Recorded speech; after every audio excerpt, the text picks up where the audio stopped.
Chapter 3. Nagkasala ang tao.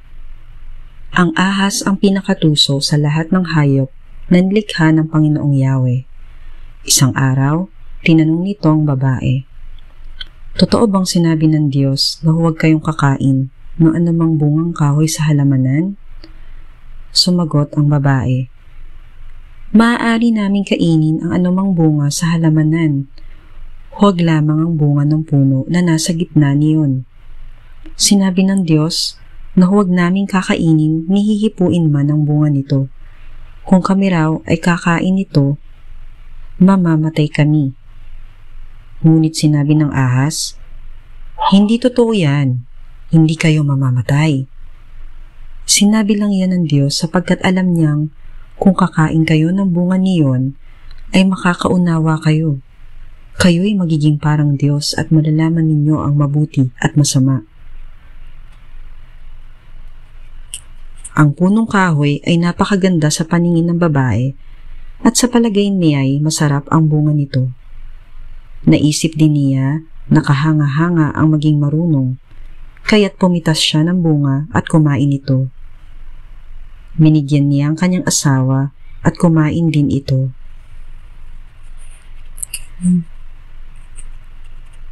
Nagkaroon nga sila ng pagkaunawa matapos kumain.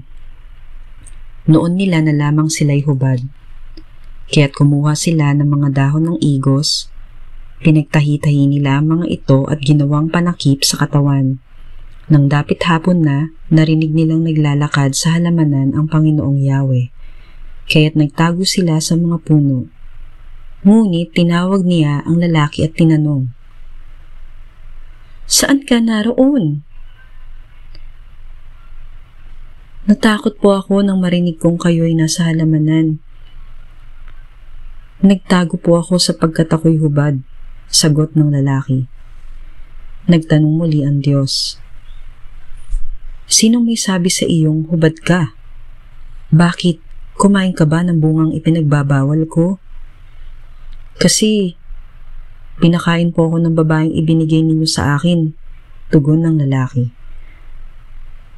"Bakit mo ginawa ang bagay na iyon?" tanong ng Panginoong Yahweh sa babae.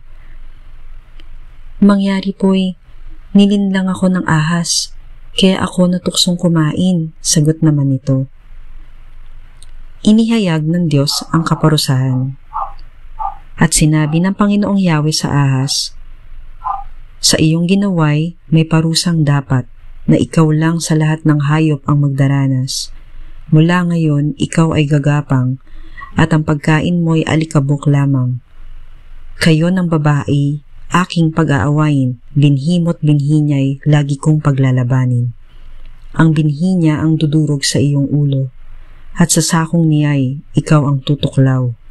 Sa babae na may ito ang sinabi, "Sa pagbubuntis mo'y hirap ang daranasin, at sa panganganak, sakit ay titiisin. Ang asawang lalaki, iyong nanasain. Pasasakop ka sa kanya, siya mong susundin." Ito naman ang sinabi ng Diyos kay Adan, "Dahil nakinig ka sa iyong asawa, nang iyong kainin ang ipinagbawal kong bunga, dahil dito'y sinusumpa ko ang lupa sa hirap ng pagbubungkal. Pagkain mo'y magmumula. Mga damo at tinik ang iyong aanihin, halaman sa gubat ang iyong kakainin. Sa pagod at pawis pagkain mo'y manggagaling. Maghihirap ka hanggang sa mailibing.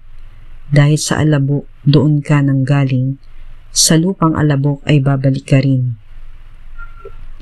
Eva ang itinawag ni Adan sa kanyang asawa, sapagkat siya ang ina ng sangkatauhan. Ang mag-asawa'y iginawa niya ng mga damit na yari sa balat ng hayop.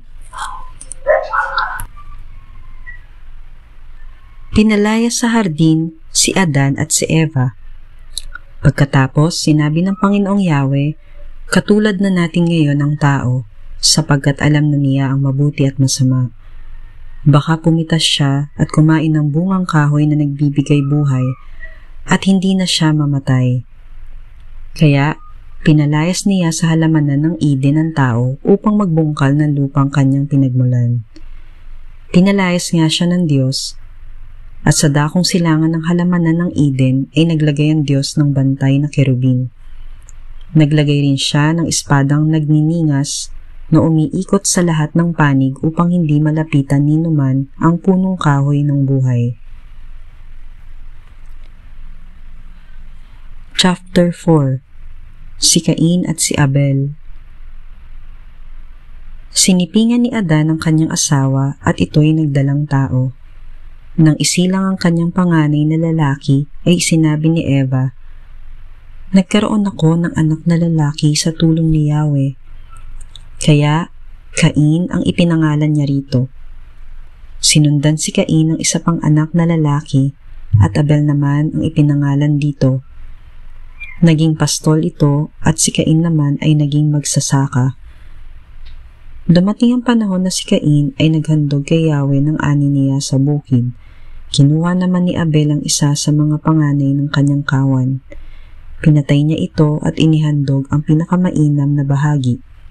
Si Yahweh ay nasiyahan kay Abel at sa kanyang handog. Ngunit hindi niya kinalugdan si Cain at ang handog nito.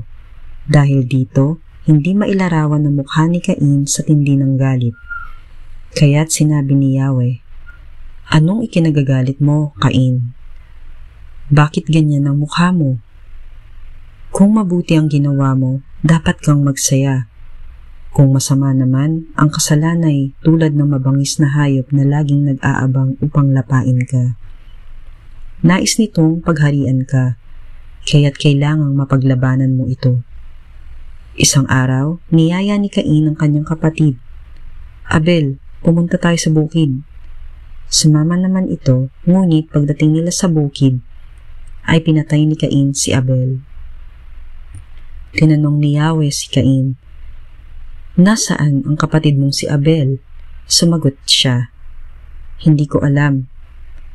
"Bakit? Ako ba'y tagapag-alaga ng aking kapatid?" At sinabi ni Yahweh, "Cain, ano itong ginawa mo? Sumisigaw sa akin mula sa lupa ang dugo ng iyong kapatid at humihingi ng katarungan.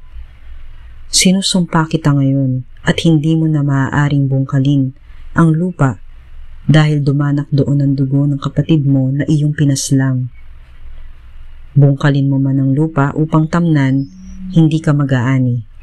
Wala kang matitirhan at magiging lagalag ka sa daigdig." "Napakabigat naman parusa ito," sabi ni Cain kay Yahweh. "Ngayong pinapalayas mo ako sa lupaing ito upang malayo sa iyong paningin at maglagalag sa daigdig. Papatayin ako ng sino mang makakakita sa akin." "Hindi," sagot ni Yahweh. "Paparusahan ng 7 ibayo ang sino mang papatay sa iyo." Kaya't nilagyan ni Yahweh ng palatandaan si Cain upang maging babala sa sino man na ito'y hindi dapat patayin. Iniwan ni Cain si Yahweh at tumira siya sa lupain ng Nod at isang lugar sa silangan ng Eden. Ang angkan ni Cain. Sinipingan ni Cain ang kanyang asawa. Nagdalang tao ito at nagkaanak ng isang lalaki na pinangalan ng Enoch. Pagkatapos, nagtayo si Cain ng isang lungsod at ito'y tinawag na Enoch bilang alaala sa kanyang anak. Si Enoch ang ama ni Irad na ama ni Mehujael. Anak naman nito si Metusael na ama ni Lamech. Nag-asawa si Lamech ng dalawa, sina Ida at Zillah. Naging anak ni Ida si Habal at ninuno ng mga nagpapastol ng mga baka at ng mga tumitira sa tolda.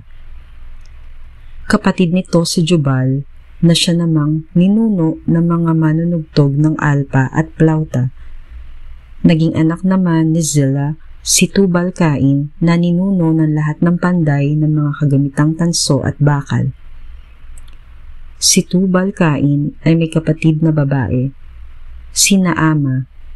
Sinabi ni Lamech sa dalawa niyang asawa, "Dinggin ninyo itong aking sasabihin, Ada at Zillah, mga asawa kong giliw.